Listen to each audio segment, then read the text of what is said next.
All right, team. Happy Thanksgiving.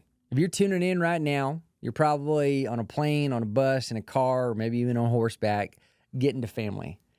I actually have a kind of a personal policy that if I don't have to travel for Thanksgiving and my wife and I can just do something at home, we do, just because it is chaos.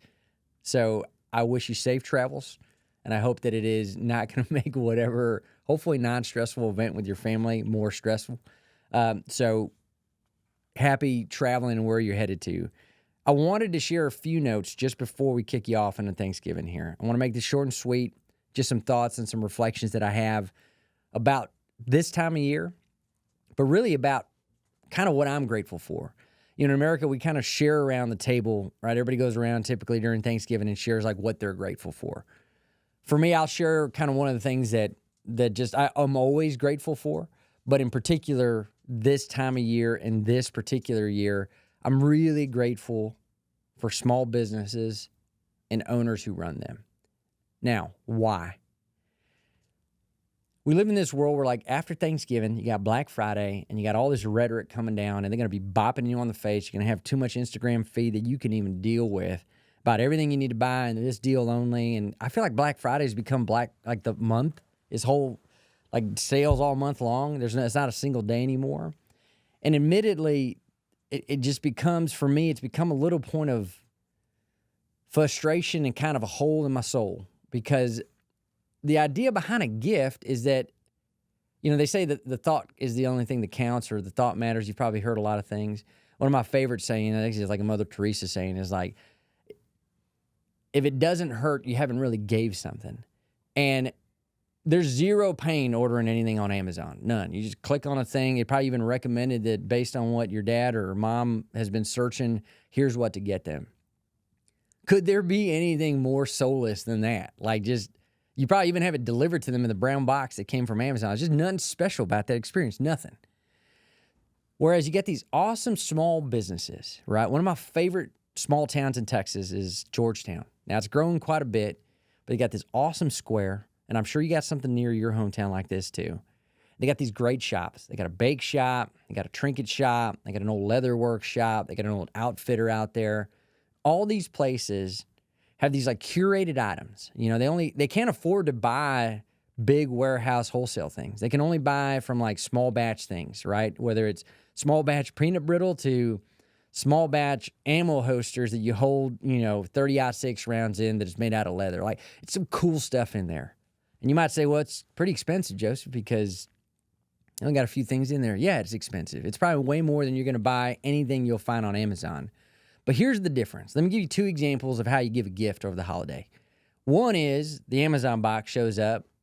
Your dad or mom texts you, says, hey, I got this in. Is it from you? You go, yeah, it's for me. Great. Thanks for the socks. Whatever you ordered. I don't know what the heck you got them. Or you go Christmas time and you have it wrapped and you give it to this person and you go, they open it up. And I'm a hunter, so I'll share this example. You open it up and it's just like, you can tell it's handmade leather, smells like couch your grandfather probably had in his den, and it's this little ammo holster or a belt or something. And you can just tell this thing is going to last a long time. It's got patina. It's like overbuilt. And then you go, I found this in my local shop. Talk to Larry. He runs this shop. He gets it from this artisan that only makes about 45 a year, and in that particular caliber. And it's actually the last they're going to have of that cognac color. After that, they're even changing the logo. And I was just lucky to grab the last one. Dude, that's a gift, man. Like, that's something I'm holding on for the rest of my life. The socks, I'd probably throw out right away, or that's like going to go in the regift pile. And so, like, I guess my thought behind saying all this is I'm grateful for small business the same way that I'm grateful for people who still write good songs and good music. It's like lyrics in a song. There is a song that every once in a while in today's world comes out on the radio, and I go, man, that's well written. That used to be the way we shopped. That used to be the way we got gifts for people. That used to be the way that we, like, told folks we were thinking of them. Now we don't do that. And so this is also just a kind of a power move for y'all out there to be able to, like, just go to your small town, enjoy the experience. The other reason I'm grateful for small business is because of the experience. If you ever go in there, likely the owner is sitting there. And what's great about small business is you get to have this conversation. They are part of the community. They're not like some faceless organization. This is probably somebody you go to church with, somebody you'll run into at the restaurant, whatever it might be. These are folks that you're going to see again. And what's cool about seeing these folks again is that you have this connection. I got to go to Brenham Quality Meat Market in Brenham, Texas. And one of the coolest things about that butcher shop is the fact that it is part of people's ritual. They go there every other day to buy the ground beef. See, I'm thinking I'm going to go there to buy a ribeye once in a while as a special occasion, which you can do. But what's also neat is they go there just for their ground beef every third day. There's a guy walked in.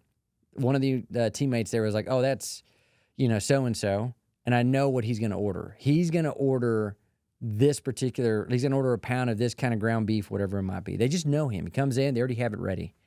They catch up on the football, the game last night, how their kids are doing, all those things. Then he goes out and leaves. Now, I don't know what he's going to do with that. Maybe he's cooking some bolognese or some chili, whatever he's doing.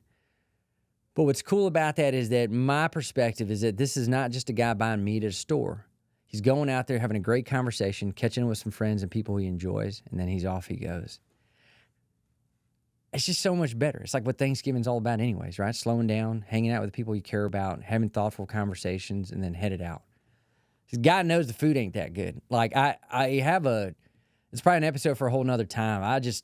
Maybe I just haven't gone to the right place to have Thanksgiving, but it is rough, man. I will debate this with folks often, that the food must be, there's some folks that will fight me on how good Thanksgiving food is, and I'm like, it's so good, we only have it once a year.